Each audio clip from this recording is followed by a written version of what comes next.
the request. Thank you so much, Bob, for the lovely introduction.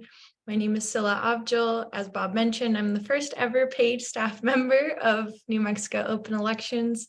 We've been around since 2015 and have been introducing bills during the legislative session.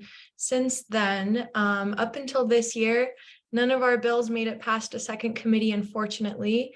But this year we had a tremendous groundbreaking progress where our semi-open primaries bill made it past the entire Senate chambers. So we got a Senate chamber floor vote. And it also made past one House committee and it was stalled in the second House committee. But we do believe that if it had given the opportunity of a hearing, it would have passed, and it would have also passed a floor vote in the House. So we have a lot of opportunities here that we will talk about today. But without further ado, I want to introduce our lovely speakers of this evening. We have Sandra Cosgrove from Vote Nevada. We have Michael Calcagno from All Oregon Votes. We have Jeremy Gruber from Open Primary USA. And we also have Bob Pearls with New Mexico Open Elections. I have shared their bios with all of you before, so I don't want to get into the nitty-gritty of it and just turn it over to them. So thank you all so much for being here. I think we're going to start with Jeremy today. So Jeremy, you have the floor.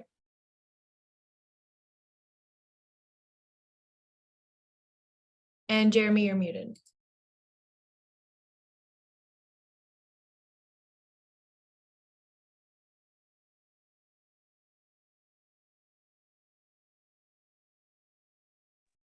Sorry, everybody. Apparently, when you start to screen share and you're muted, you got to go all the way back and start over. So that's what I will do. Hi, I'm Jeremy Gruber. I am the Senior Vice President for Open Primaries. We are a nonpartisan, nonprofit advocacy organization that focuses on open and nonpartisan primaries and building for more inclusive elections around the country. We're both a C3 and a C4. I'm going to spend most of my time talking to you and giving you some general background about open primaries, and then I'm happy during the Q&A to answer any questions that you have. I have a lot of slides, so don't feel like you have to soak it all in, but I'm going to give you as much information as I can in a short period of time.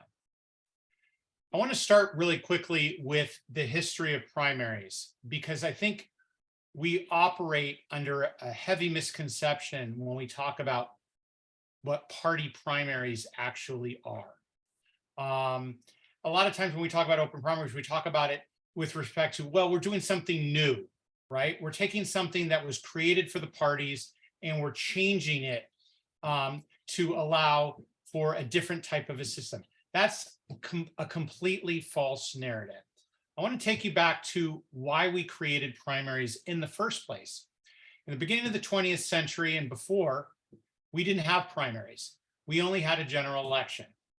But what would happen is over years and years and years is voters would find that as they went to the polls in November, that there was nothing left for them to do. All the decisions had been made for them. Why? Because much earlier in the process, party leaders and special interests would get together and they'd barter and they'd trade and they'd give each other favors one way or the other. And they would pick candidates. At Tammany Hall, which some of you probably remember from your history lessons, that may have been the baddest and the worst example in New York, but that was the norm of how politics got done in this country. When voters got to the polls in November, everything had been decided for them by people who were not elected by them. So during the progressive era, which was a period of time when a whole bunch of different reforms, including the direct election of senators, occurred, reformers and voters got together and changed the way we voted to create primaries. They were not called party primaries, they were called direct primaries. And their purpose was to give voters access to and control over who the candidates were who were being selected well in advance of the general election. And with the exception of one state, it was all done in a partisan system, primarily because everybody was a Republican and a Democrat at that period of time. The idea that there would be some problem by creating a partisan primary system really didn't occur to much of the reformers at the time.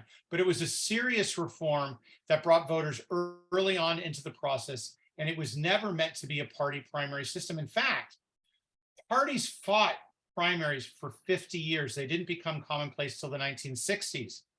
And once the parties couldn't fight primaries anymore, then they flipped the narrative. They started calling them their primaries. They started saying it was their elections. It was never meant to be that way.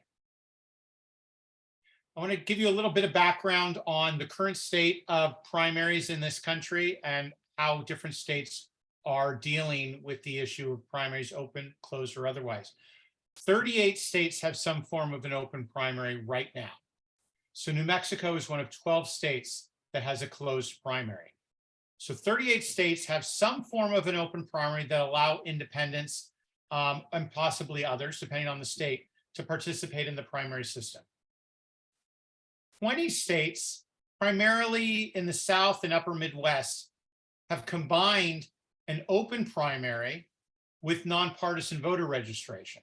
So in these states listed, you don't actually, unlike New Mexico, you don't actually register as a Republican, a Democrat, an independent, or otherwise. You simply register as a voter. And as a result of that, everybody, whether you view yourself as a Republican, a Democrat, or independent, that's your own business. The primaries are open to all voters, and every voter can pick a Republican or a Democratic primary ballot. Then there are 10 states that this is the model that New Mexico is considering, that have partisan voter registration. So you do register with a party affiliation. And in these states, independents and only independents can pick a party ballot and participate in the primary. Now, there's also a handful of states that where one party has decided to open their primary unilaterally. The parties don't like to talk about this. They like to pretend that we need to go through years of struggle through a ballot initiative or a legislative process in order to install primary reform. The New Mexican Democratic primary could open their primary tomorrow if they simply sent a letter to the Secretary of State saying they wish to have an open primary. The Constitution and the Supreme Court has ruled that the Constitution gives them a First Amendment right to open their primary to independent voters. And parties, Democratic parties in these 7 states have opened their primary unilaterally to independents. Republican parties have done it in the past. No Republican Party currently does it voluntarily, but a number have done previously. Then there are 4 states that have dispensed with party primaries altogether. No longer is there a Republican primary and a Democratic primary. There is one open primary. All the candidates are on the same ballot. All the voters get to vote. In the case of Alaska, the top 4 move on to the general election. In the case of California, Washington, and Nebraska for their state legislative races, the top 2 move on to the general election. There are no party primaries in these states anymore. And then there are 12 states that have still chosen not to open their primary. Unfortunately, New Mexico is one of those states, which is why we're here today. And in these states, Republicans can vote, Democrats can vote, and independents cannot vote. They are completely shut out of the primaries in these states.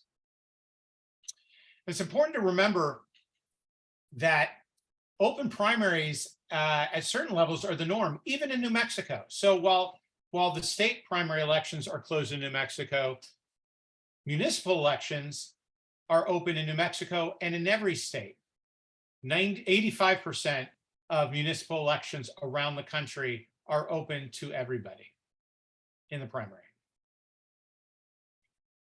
Now, there's 2 major reasons why the issue of open primaries has become so central to our discussions about democracy reform over the last few years. The first and perhaps the most prevalent is the growth of independent voters.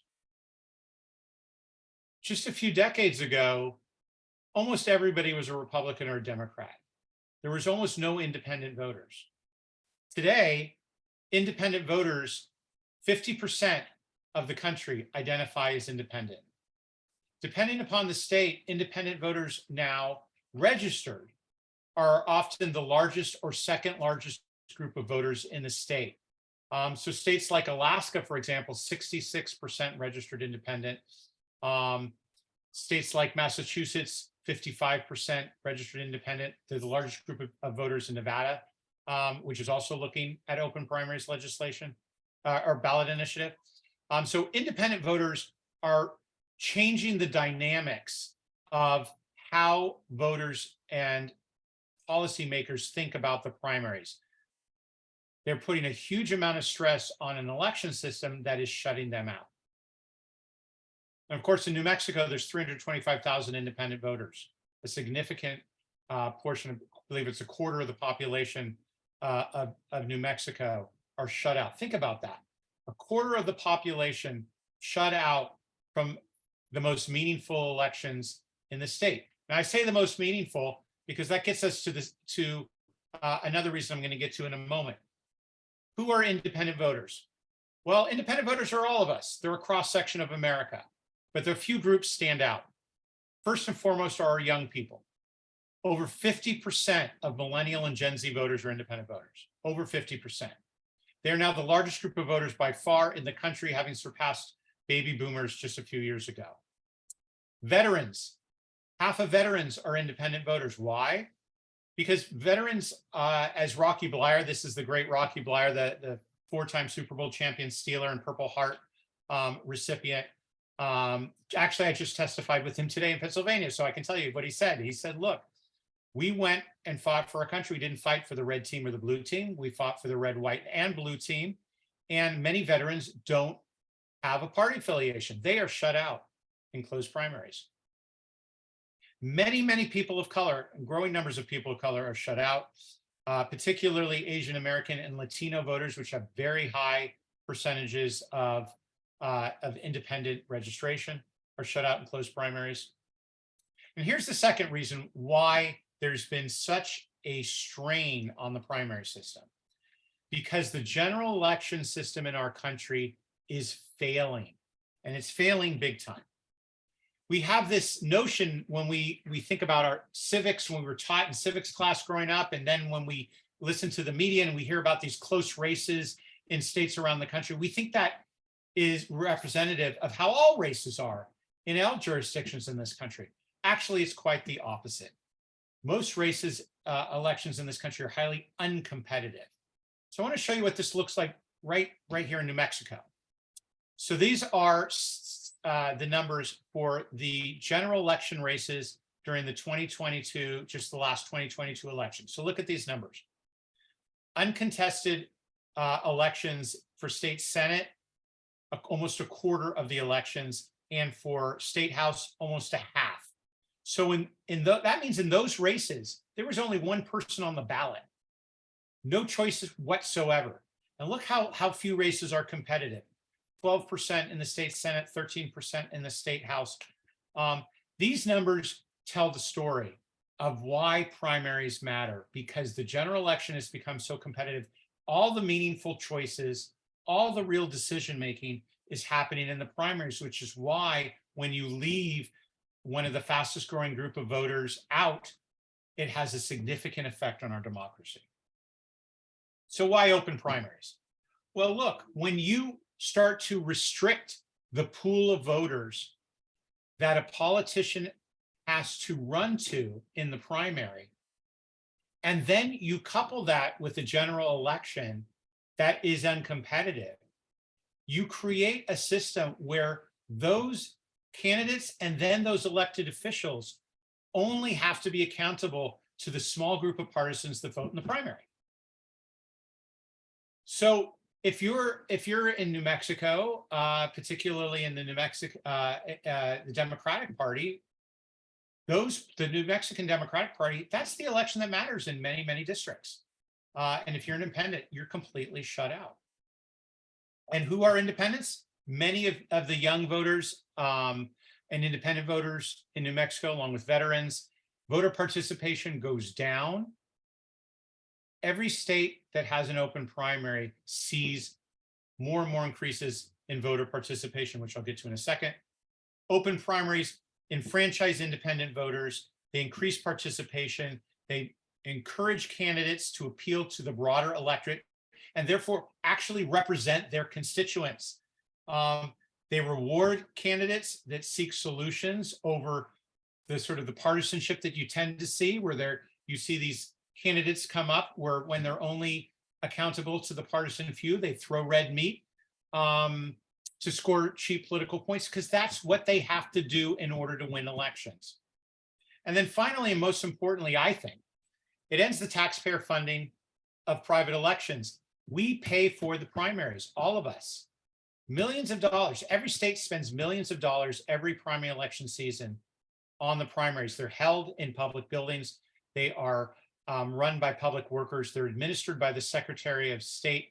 The entire system is publicly funded and run, and yet we allow the parties as private organizations to decide who can and can't participate. So this is just what I mentioned before. This was just a new report that came out 2 months ago that looked broadly at states around the country, and they found that states with open primaries have higher rates of voter turnout and participation than states with closed primaries. So New Mexico has, I think, a lot to gain from seriously dealing with the issue of independent voters being disenfranchised, shut out, the fastest growing group of voters in the state. And it's something that New Mexico can do something about and start to place itself back with the group of 38 states that now have open primaries in this country.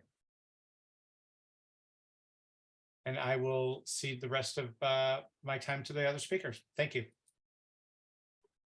Thank you so much, Jeremy. I do want to make the session a little bit more conversational.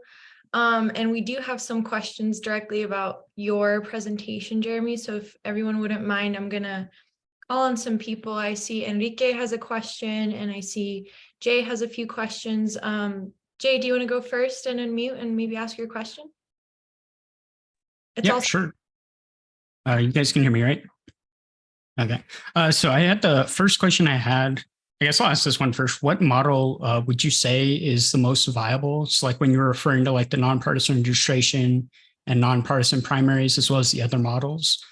Do you know which one maybe would be the most viable here in New Mexico, maybe off of data or analysis or anything? Well, I think that's a political question. And quite frankly, I'm the last person that should answer it. This is a question for the people in New Mexico, not for me. I can tell you what the different choices are. I can tell you the benefits of those choices. But in the end, it's really up to the people in New Mexico to decide what works best for them. I think what's most important is to start down the road. Start down the road of creating a more open system where every voter has at least at a minimum access to the ballot. This is a fundamental democracy issue, and access to the ballot is a primary concern in any functional democracy. So I know there's been legislation that's been introduced to let independent voters participate. I think it's strong legislation. I think it had a great track record, like Scylla said in the last session. And I would trust the folks at New Mexico Open Primaries, or sorry, New Mexico Open Elections, to guide you on that decision. Okay. Yeah, I mean, I can't disagree with that, I guess.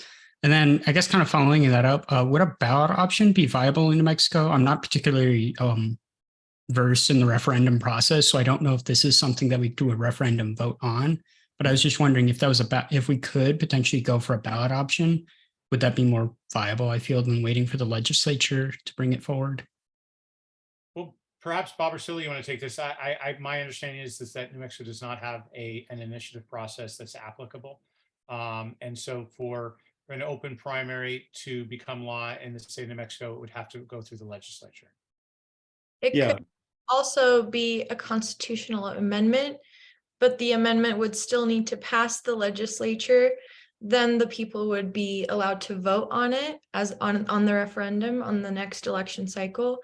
But our best option currently is just introducing it either just as a bill or as a constitutional amendment. But the trick is we don't need a constitutional amendment because the Constitution already allows for what we are trying to do with the semi-open primaries bill. Okay. And then this one's kind of like a different point, but it was just when you were referring to the competitiveness of districts, I was wondering if that was factoring for the fact that we have an unpaid legislature here in New Mexico, because that can be a motivating factor for people to or not to run, because then finances may be more limited. And we do have Professor Tim Krebs on the call, who just did a research on the modernization of the legislature. So maybe I'll turn it to him to answer if you're okay with that, Professor. Thank you, Scylla, and thanks everybody for having me on this call. Great question, Jay. I think that, what will happen what we tend to see with regards to professionalization is that the competitiveness of elections goes down. The competitiveness of state legislative elections goes down. But what you have in those more professionalized places is you have more contestation of elections. So you have fewer incumbents running unopposed. But it's not necessarily the case that the elections are more competitive, because the prize to be gained in a professionalized legislature is more valuable. And so the incumbents raise more money. They've got tighter connections to interest groups. They work harder to maintain their seats than we might find in less professionalized legislatures. And so the competition in less professionalized legislatures tends to be a little bit higher, tends to be greater. But contestation, not necessarily. Thank you, Professor. And then I know, Enrique, you had a few questions for Jeremy as well. Yeah, I'm sorry, my internet's unstable, so I'll stay off camera. But yeah, my question was for the data on the uncontested seats. Are those concentrated like in urban areas, rural areas, people of color areas? Is there some patterns that we see, or is it just kind of spread across? No, they're pretty spread around. I would say, you should understand that the numbers that I shared about New Mexico are pretty common in states around the country. This is not a New Mexican problem. This is an American problem. We have serious issues with the competitiveness of elections in every state around the country. These numbers are not particularly unusual. But what they do point to, like I said, is the hyper necessity for primary elections to be as inclusive and robust as possible, because that's where much of the actual competition and choices exist for many New Mexicans and many Americans.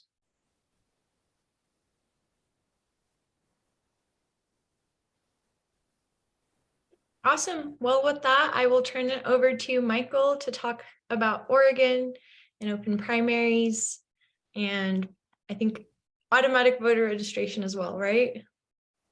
Awesome. Yeah. Thank you so much. And thanks everyone for being here and for learning more about this and for caring about this. It means a lot for sure. So my name is Michael Calcano, and I am part of an organization called All Oregon Votes. And we are a ballot measure campaign. Oregon is lucky enough to have that direct democracy tool in our toolkit. And so we're pursuing a ballot measure in November 2024 to create nonpartisan primaries in Oregon. And, in our state, we have 42% of all registered voters are not affiliated with either major party, and thus they are disenfranchised and they are silenced. So by restricting the voices of 1.2 million voters in Oregon, it's an affront to democracy. And Oregon is a great state. I was born here. I love it here. We have great people, and we have made great progress. Typically, Oregon is seen as a very liberal and a very progressive state. Oregon was one of the first states in our nation back in the early 1900s to actually implement the citizen initiative process. We also were one of the first states to implement vote by mail. And in 2016, Oregon also implemented automatic voter registration. So anytime someone goes to the DMV and does a transaction, gets their driver's license or whatnot, they are automatically enrolled as a registered eligible voter. And as a part of that, they are automatically enrolled as a non-affiliated voter. And so we've seen this explosion of growth in independence in Oregon since 2016. A former Secretary of State here, Phil Kiesling, has been working on open primaries in Oregon since the early 2000s. And so this has been, a 2-decade-long effort here in my state to ensure that all eligible voters have a say in the future of our state. To Jeremy's point, the most determinative stage of our elections are the primary. In many races, about 70% of races, the general election is just a formality. It is inconsequential. The general election has no ability to influence the outcome of the race. So after we know the vote of the primary, after we know the outcome of the primary, we basically know the outcome of the general. And that's not how democracy should work, right? So the democracy should work in a way in which the most voters participate and they get to decide the outcomes of the election, not just a sliver of party line voters in restrictive elections. So in my mind, when we think about eligible registered voters, are we concerned with erecting barriers to participation, or are we concerned with lowering barriers to participation? And that's what open primaries is all about. For eligible registered voters, do we want to make sure that they have an ability to meaningfully participate in our elections process? And that doesn't just mean at one stage of our elections in the general. It means at all stages of our elections process. Are we ensuring that all citizens who are eligible voters are able to participate on an equal basis? And so that's why I care about this work. I'm happy to answer questions. I want to keep it short because I want to make sure that we have plenty of time for the other panelists too. So. Well, thank you so much, Michael. And then I guess now we'll switch it over to Sandra and hear a little bit about Nevada, and then we'll turn it over to Bob. Sure. Thank you for having me on. I always want to cheerlead when Jeremy does history because I'm a history professor. I'm like, go history. Woo, I like history. But history is kind of important. So I want to give a little bit of history to explain what's happening in Nevada, because if you read in the paper or listen to the news about what we're doing, you'll hear about final 5 voting, open primary, top 5, ranked choice voting. So very similar to what Alaska adopted, we're going to go top 5 instead of top 4. But what the news media doesn't understand is how long we have been working doing what Michael just said. Lowering barriers, getting more people registered. We really kicked into gear after the 2000 election. So when we got the HAVA money, that all came into the states, we bought top of the line voting machines, we expanded early voting. We made sure that it was, we could do online voter registration. Then we did a bill and we got automatic voter registration, the same thing as what Michael said, so that you would default to nonpartisan, but you could easily go online and go into your online registration account and switch over to be Democrat or Republican. But when that happened, when we passed that, and it was passed in 2018, and then it went into full effect in 2019 in the 2020 election cycle, the number of nonpartisan voters in the state of Nevada shot past the number of Democrats and Republicans, and it freaked the Democrats out especially. And so we said, well, people are busy and stuff, so they maybe lost the card that said to go in and change your voter registration. And they were already talking about doing same-day voter registration. That would be the next thing that we would do, the major reform to make sure more people participated. So we said, could you also make it not just voter registration, but voter registration update? That way, if you registered to vote at the DMV, did not realize you had been defaulted as a nonpartisan, and you show up to vote, that the person sitting there in front of you, the nice little, volunteer could easily say, okay, well, which would you like to be, Jeremy? A Democrat or Republican? Great, we'll switch you. Here's your ballot, you go vote. So as we were watching, we were trying to see, well, how many of these people are really nonpartisans? How many are gonna go and change their voter registration same day so that they could vote? And guess what we discovered in 2020 and then just now in 2022? Almost none of them. Even though we were out cheerleading and yelling and saying, people, you're going to be closed out of these closed primaries and you've got to change your registration. Please make sure you did it. They did not. And so that's one of the reasons why, when there was an offer with some money and some help to do the ballot question, to do final five, we kind of saw that as we got the ability to leapfrog and go to the full package of reforms we knew we would be working towards anyway. But what the news media doesn't tell you is we're actually still working as if we didn't have that ballot initiative. So we're still doing lots of events with nonpartisan voters. We're still doing a lot of outreach to nonpartisan voters saying, hey, if you want to have open primaries, if you want to be able to participate and not be shut out, we need to change people who are in our legislature, because that's who would be able to pass that bill to go to an open primary. And so explaining to folks that right now, you're going to need to either become a Democrat or Republican in the primary so that you don't get shut out. But you go out and you find candidates that would be willing to support an open primary bill, and then you switch to their party registration and you vote for that person. So we're being very disruptive within the primary system, which means both of the parties are super mad at us about our ballot question.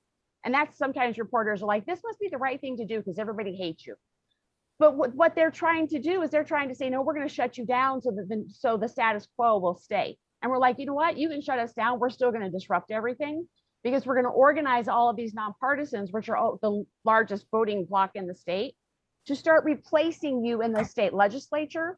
And then we're going to get candidates in there and they're going to vote for a bill to do open primaries anyway.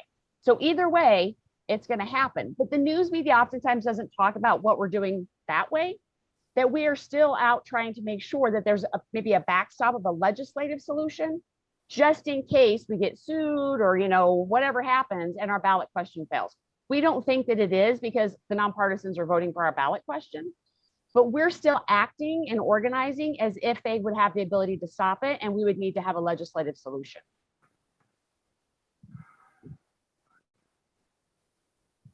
Awesome. Thank you, Sandra. And last but not least, I will turn it over to Bob Pearls, president and founder of New Mexico Open Elections, to talk about the current situation in New Mexico. Thanks Bob. so much, Stella. Appreciate it very much. And thanks, Sandra, Michael, and Jeremy for giving these terrific overviews. I think it's really important when we talk about reform in New Mexico to realize that we're not doing this in isolation. In fact, unfortunately, like so many areas of policy in New Mexico, we're lagging behind the nation. And it's nice to hear that 38 states have some flavor or form of open primaries, but it's equally enlightening to hear from Sandra and from Michael what Nevada and Oregon are doing, and from Jeremy for a national perspective. Jay earlier asked what might be most appropriate for New Mexico. So that's actually a really good segue for me to talk about just a brief 3, 4, 5 minute history about what we've been doing. So I'm primarily a private sector guy, but as a second career, I had a chance to be a US diplomat. I was a foreign service officer serving abroad with the Department of State. And I came back after 6 years in 2015 and founded what was then New Mexico Open Primaries, and we changed the name to New Mexico Open Elections.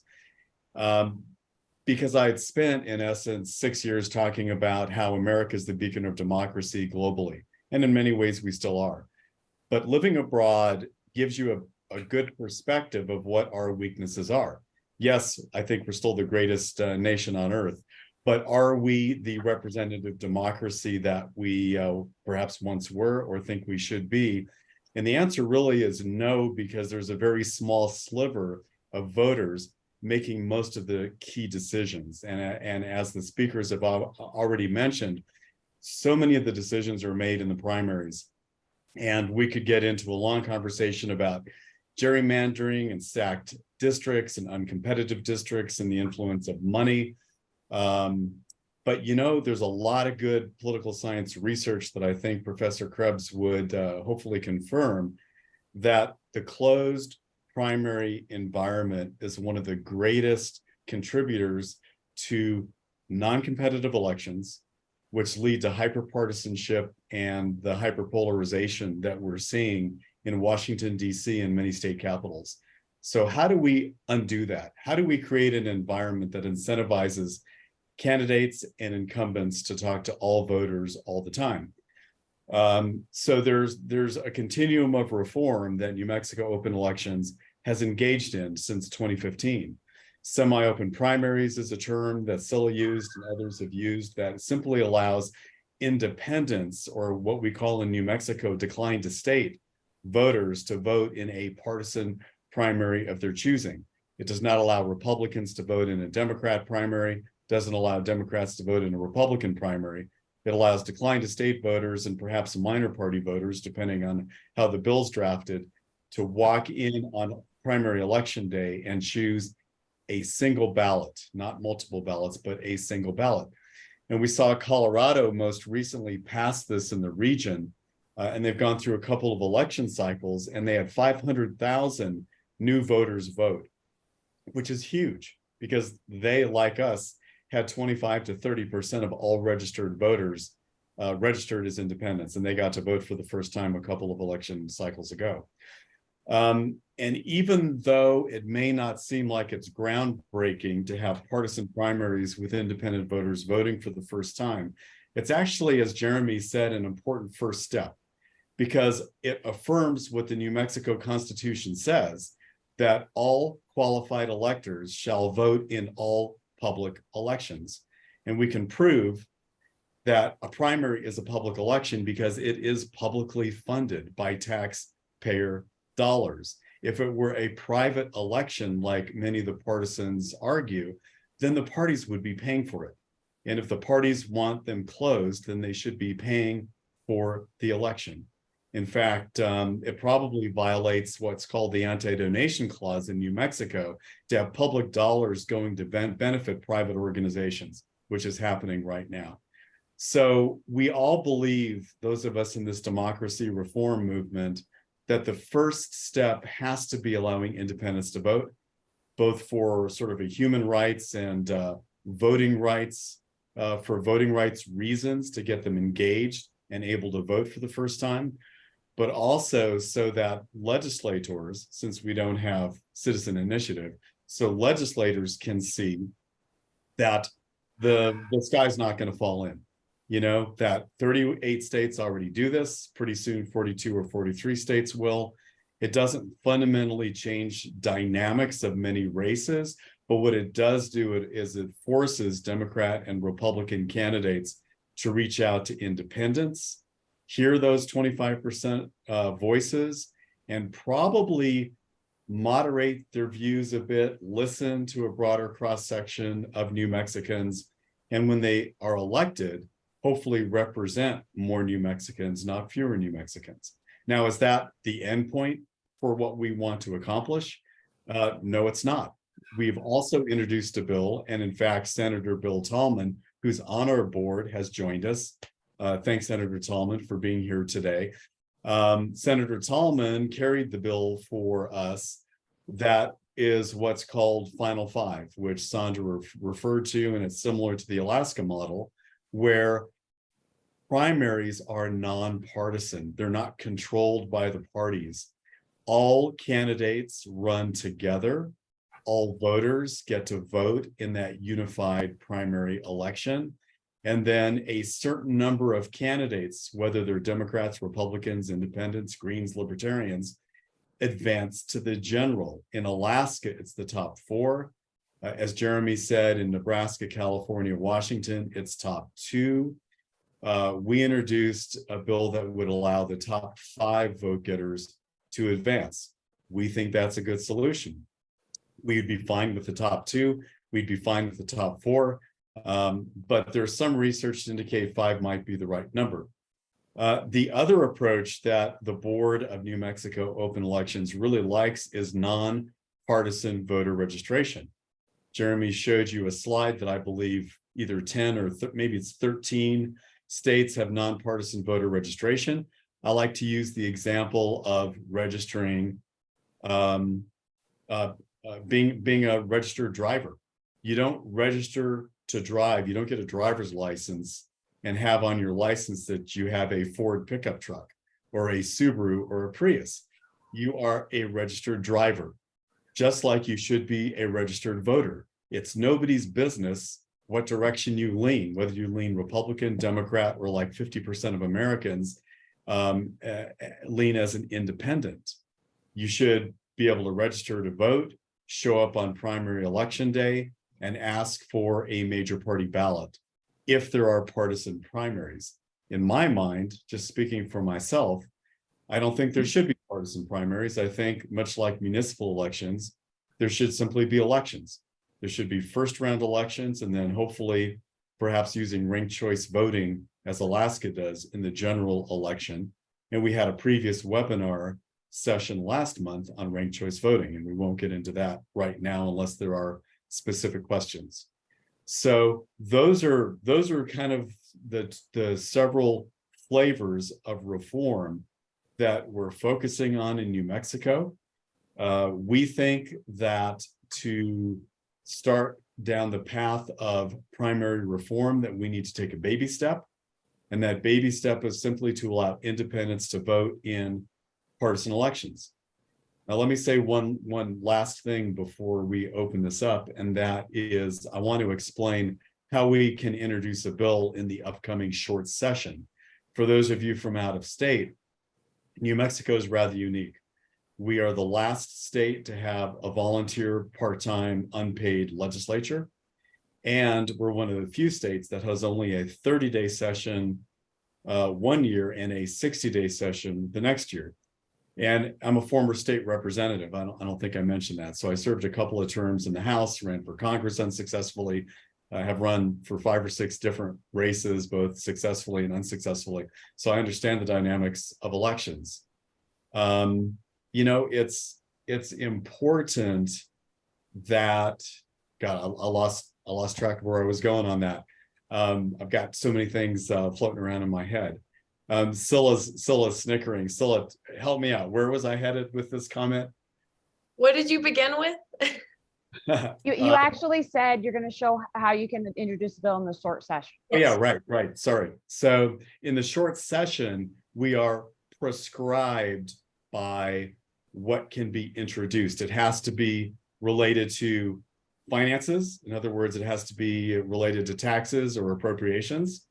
It can be a constitutional amendment. And as Scylla explained, that means that it actually amends our New Mexico Constitution. It still has to get through the House and the Senate, but the governor does not have a chance to weigh in. It goes right to the voters. It's not really like citizen initiative, but occasionally a legislator or two will vote for a bill because they can tell their constituents, well, I wanted to give you the option to vote for it. And most importantly, there's a third option. It's called the governor's call. And so the governor, because of their power, and in our case in New Mexico, Michelle Lujan Grisham is a female, so her power to put on her call and introduce any kind of legislation she wants. And so we're currently working through the strategy of, does it make sense to get a call? Can we even get a call? She is on record supporting semi-open primaries during her last re-election. Or does it make sense to run a constitutional amendment?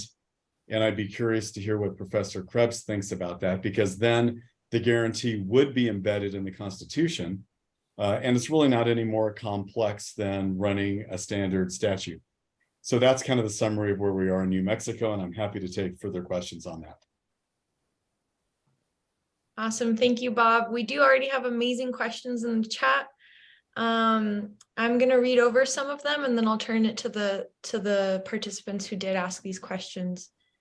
So Jay's asking, if in the long term, more parties were to rise up in New Mexico and end up as big or potentially bigger than the three major parties currently in New Mexico, which are Democrat, Republican, and Libertarian, would this bill potentially cause issues, or is the bill attached to some metric as opposed to the parties?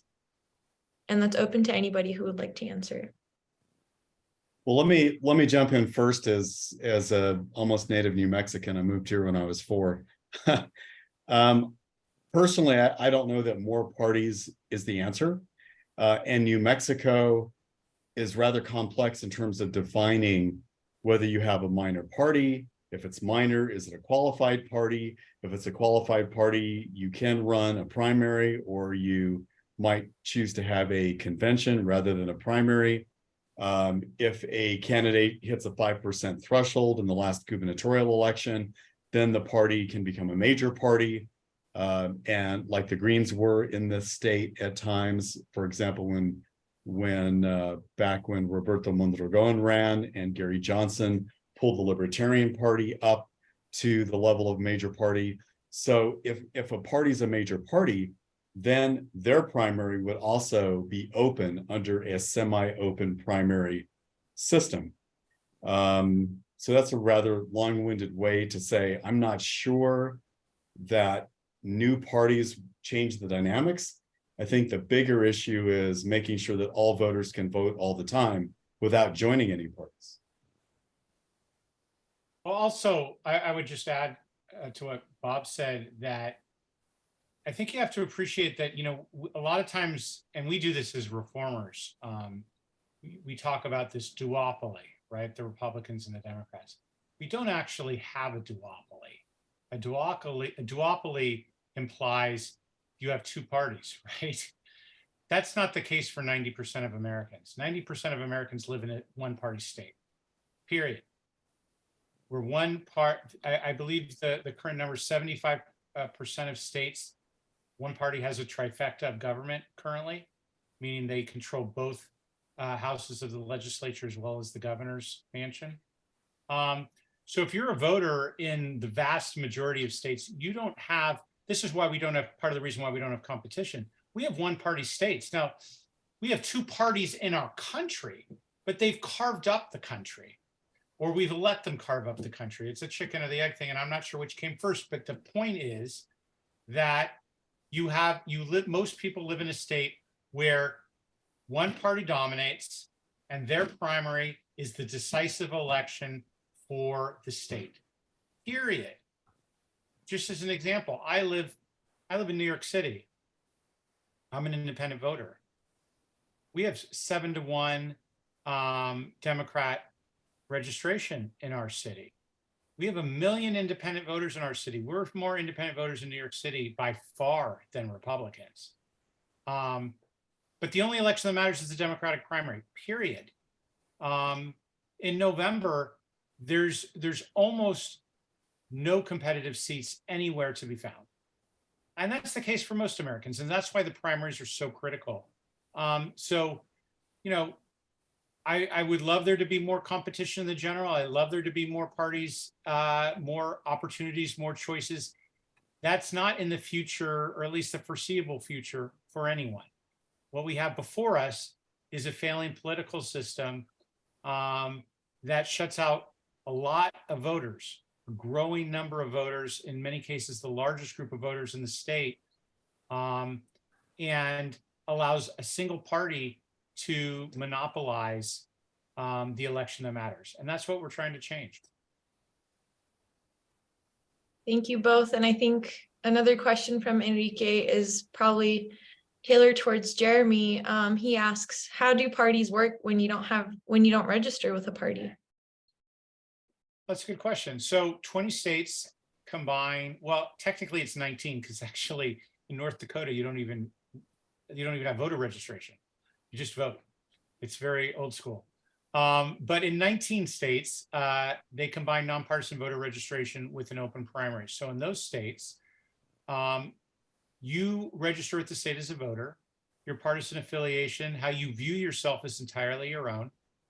And every voter, as a result, when they go into the ballot box, asks for a Republican or a Democratic Party ballot, every voter. They get the ballot, they vote whatever they want to vote for, and that's it. It's a very simple process. Open primaries are very simple to administer.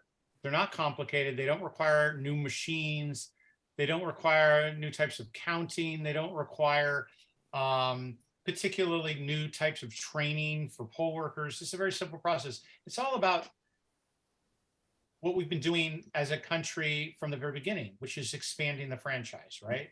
When we were first launched as a country, only folks that looked like me, you know, old white guys who owned land, we were the only ones who could vote. And ever since then, we've expanding the franchise to let everyone vote, more and more groups of people into sharing our democracy, participating in our democracy, and being responsible for our democracy. And that's what open primaries really is all about. And if I may clarify, and Enrique, please jump in and correct me if I'm wrong, but I think the question he was trying to go towards was more, how do the parties possibly hold power within the voters? And how do they, what am I trying to say?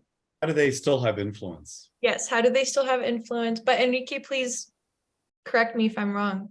No, that's the right direction, but I also think like, how do they organize themselves, right? If Oh, well, they know, have, I mean, they have all that. it's like parties anywhere. You have your faithful who show up to party meetings, and you have your lists. As a result of being a private organization, you maintain your private lists for everything from, you know, county chairs on up or down. And you work that way, whether you're in a nonpartisan registration state or a partisan registration state. The nonpartisan registration status does one thing only, it affects who can pick which ballot. That's it. Parties operate otherwise relatively similarly to other states, and they are as powerful, if not more powerful, quite honestly, in states with nonpartisan voter registration. I mean, most of the states that use it are in the South, where the Republican Party is most dominant and has super majorities in both houses and oftentimes the governorship. So the parties do just fine in states with nonpartisan voter registration. They do just fine in states with open primaries and partisan voter registration. Open primaries and how folks register have never affected party strength. And you know, there's always this brings up, I think it's an important point, this issue that if we somehow open our electoral system, we're going to diminish the power of parties. Like I said, 38 states have an open primary, different forms, large states, small states, red states, blue states, and the parties are doing just fine in those states. And I would actually argue they're doing better. And the reason why they're doing better is by the simple fact that independent voters decide elections in this country. They decide every close election in the state of New Mexico, to the degree there still are some, and they decide every close election around the country. And the parties in states that have learned to build bridges to these voters, to develop candidates and platforms that are more reflective and connected to these voters, those are the parties that are thriving, because they understand that if you want to be successful, your number one job as a party is to win. And that means understanding who the voters are, where the voters are, and connecting to them as they are. And right now, voters are trending and have been trending for some time independent. So if the parties want to be successful, they need to appreciate that. They need to reach out to that and connect to that. And if they're really smart, take advantage of that and start building the bridges that'll let them actually be dominant in a way that they, in many ways, they haven't chosen to do, to their own detriment. Awesome. And then I think one final question in the current moment is from Jay regarding common concerns from people or elected officials against open primaries. But Jay, if you want to clarify, please go ahead and unmute yourself. Yeah, I just had questions about issues that people or the legislatures may have had with nonpartisan primaries as well as nonpartisan registration, and then also potentially automatic registration, just so we can kind of be educated on how to respond to these concerns. I can jump in for a second. I think the fact that we couldn't even find a sponsor for nonpartisan voter registration last time speaks to the legislators' great concern about how they identify voters. It's about them. It's not about how the system works.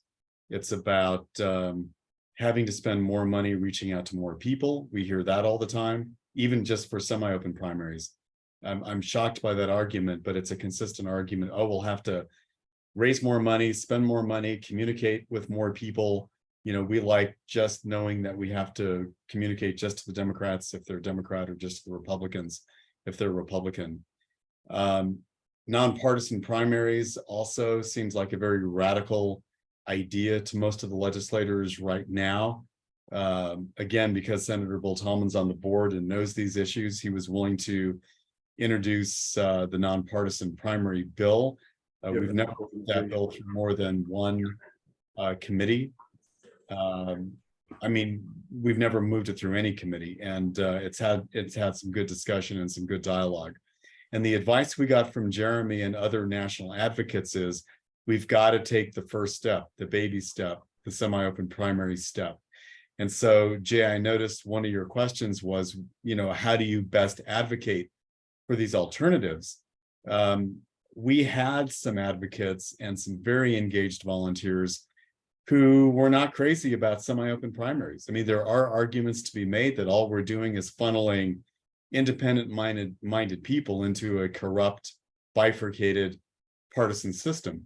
But we do buy the analysis that unless we take this baby step, we're never, ever gonna get these more advanced, more creative systems through a single committee, much less the entire legislature.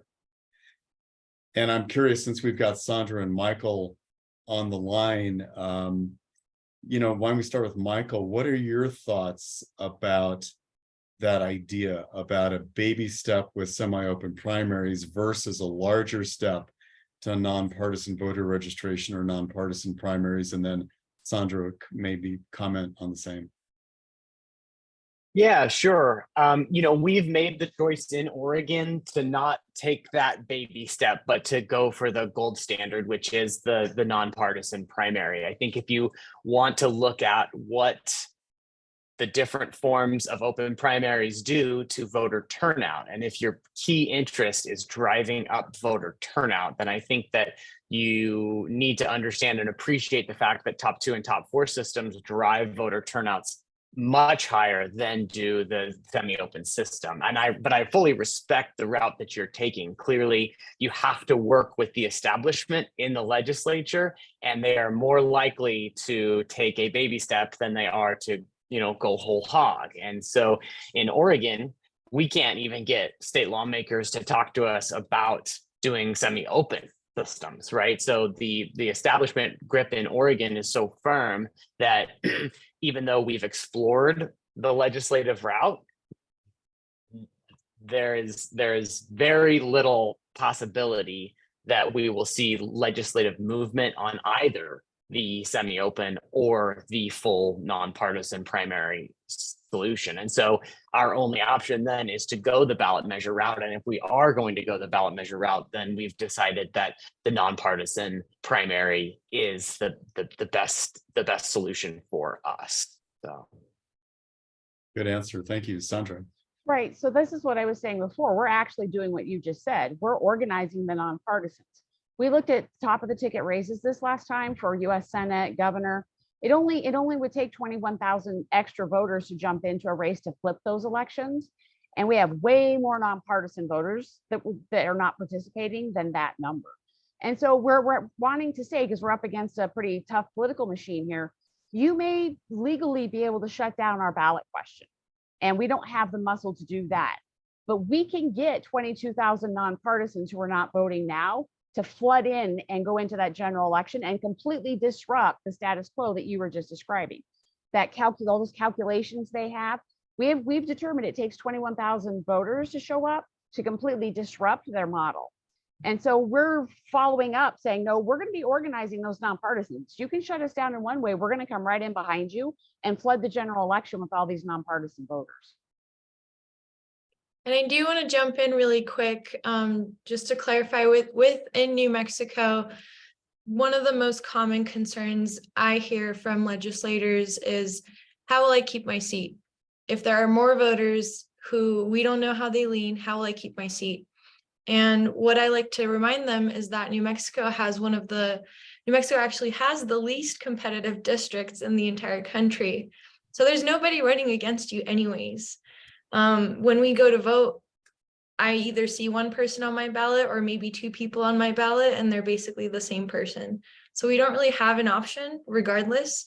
The only thing that this bill would do, the semi-open primaries bill, would just allow more people to vote anyways.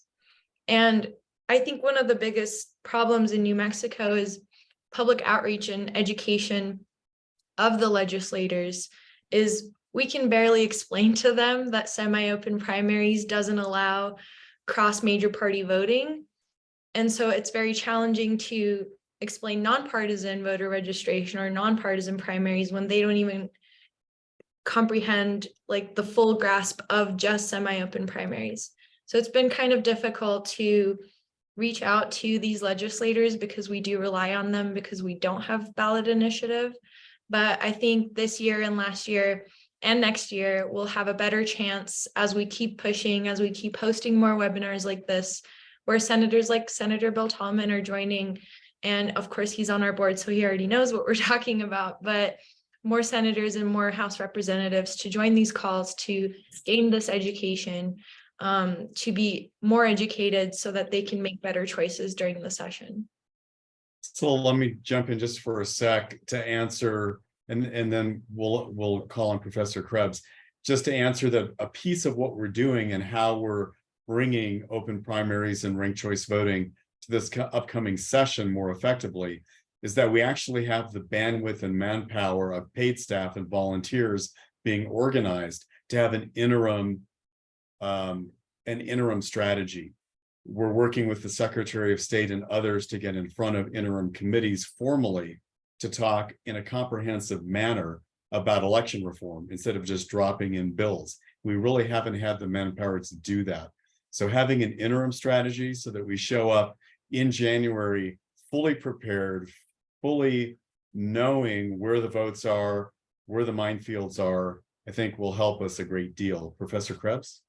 I just want to make the sort of a couple of general points, and the first one is that politicians in general, Bob, you're notwithstanding, you're an exclusion here, and Senator Tallman, but politicians in general are extremely risk averse. So that's and we know that, and that shows up in their lack of willingness to support these kinds of initiatives. The second thing is that our politics, increasingly at the state level, but certainly at the national level, is dominated by activists. It's dominated by people who are affiliated with political parties, interested in politics and government and policy than people who are not affiliated. And so that interest is the thing that really drives people. And I don't think, it's true that that interest might independent voters to participate more readily in these contests. People might become more interested. But in general, politicians as risk-averse individuals, they want to ensure their own reelection, and that means just targeting the people they know are going to show up and vote on election day. So that's just a couple of things that we certainly know from certain political science research and just observation. Second thing is, a third thing, I guess, is that nonpartisan. When we tend to look at nonpartisan elections, certainly at the city level, the municipal level, and compare those to partisan ones, we usually get lower turnout in the nonpartisan ones. than in the partisan ones, because people don't have that partisan cue to direct them toward a choice. It's increases the costs for voters. So a lot of these things that you're talking about are absolutely terrific, but these are some of the headwinds that you've probably all experienced before. I would just add, just really quickly, I think it's important that you appreciate that there are different policy choices, right, for any type of a policy. And then there's the political reality of what's possible. And I think you have to marry those to find the right solution for your state. And you can't ignore the political realities with hope that you have a model that you really like, and that hell or high water is what you're going to pursue. The option is to do the best you can to get the most you can so that voters are one step closer to full equality. That's what open primaries is. And that's why there's lots of different forms of open primaries, because there's lots of different political realities in every state, and you have to navigate them, and you have to choose whatever path, to whether you have a legislative path, ballot initiative path, particular policy path that resonates more than another. Those are all issues that you have to consider when you're looking to decide how you're going to move forward with particular reform. Thanks, Jeremy. Let me jump in. I think Enrique asked a really interesting question that we haven't addressed directly. And he asks, running as an independent DTS, would an open primary system make it easier or harder to run outside of the dominant party? That's something I'm very interested in, because I'm kind of a political science nerd. And a semi-open primary doesn't change that dynamic, because it only allows independent voters to vote in a partisan primary. If you're an independent candidate, you still don't have a fundamental change. We need nonpartisan voter registration and nonpartisan primaries. But what it does do is it would allow, and this is why some advocates are against it, it would allow, if you're fundamentally an independent, you could decide, do you lean more Democrat or Republican, and then run as such, and then target independents. So it could change the outcome of who can get elected. If you've got 25% of voters who are disenfranchised, if you can activate those voters, then theoretically a different profile of candidate could get elected in the primary. It's not our preference. It's not my preference personally in the long run. I think to allow an independent to have any chance of getting elected in the state of New Mexico, we probably need to dismantle partisan primaries, and whether that's nonpartisan primaries or a creative use of ranked choice voting, but that's a longer conversation. I would also add to that, in terms of candidacy, it's really hard in New Mexico to be a candidate outside of a major party, which brings me back to our uncompetitive districts.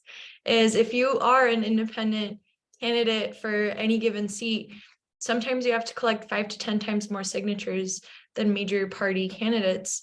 So hence why we have uncompetitive districts, and hence why we have less independents running for election. Enrique was recently an independent candidate with La Raza Unidos, and he lost his race to a Democratic candidate. And again, it's a very common question and somewhat misinformation, is that when more people can vote, I'm less likely to get elected as an incumbent, which is not true, because we have so many barriers for independent candidates as well as independent voters. But one final question I do want to address, I see people are logging off already, but we can start wrapping it up.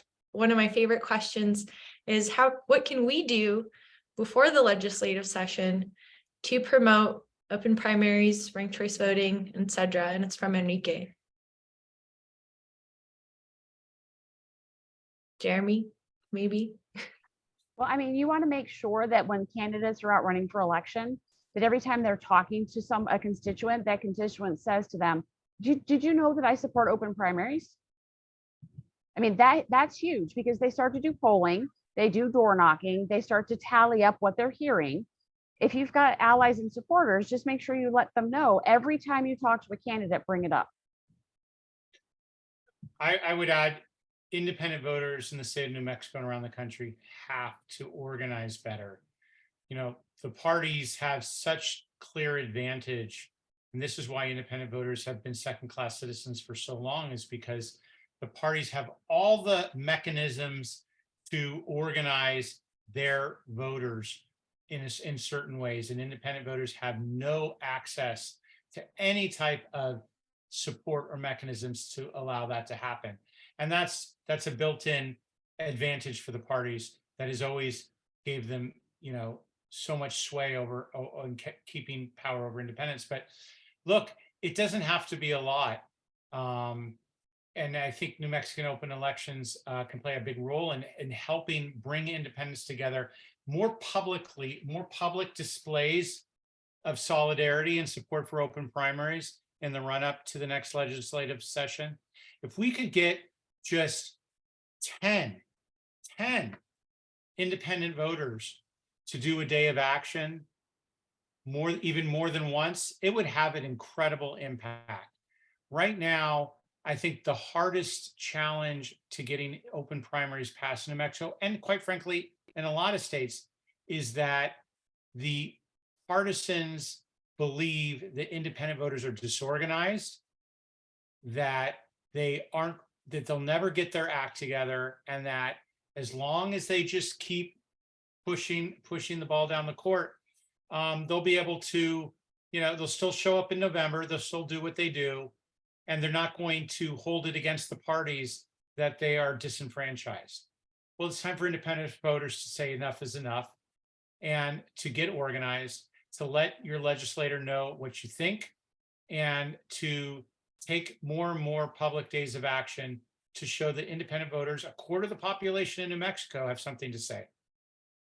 And to add on that, what I would say is that you should analyze the legislative districts in New Mexico and understand which of them are the swing districts, which of them are those super competitive districts. It's just, what was it, Jeremy, 12% of those districts were.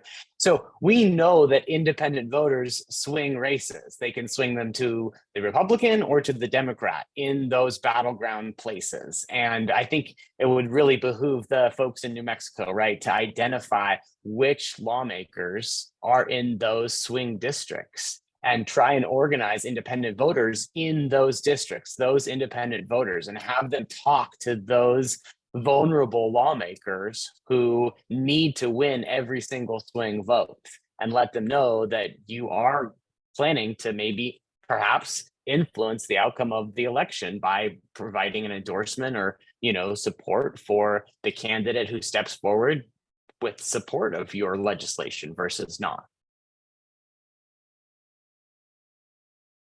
I would just add too, in terms of New Mexico, you know, in our volunteer legislature, under the best of circumstances, when you try to make big changes, it's probably going to take at least 3 sessions of the legislature, under the best of circumstances. So this is a circumstance in which you're threatening the existence of existing politicians, and it's a real tough one. But you know, big things do happen in the state and can happen. It just takes a long time. It really does. When we saw that with the modernization legislation this last time around, we thought we were in a good position, but nothing really happened except on some study on the staff side. So, but great job, everyone.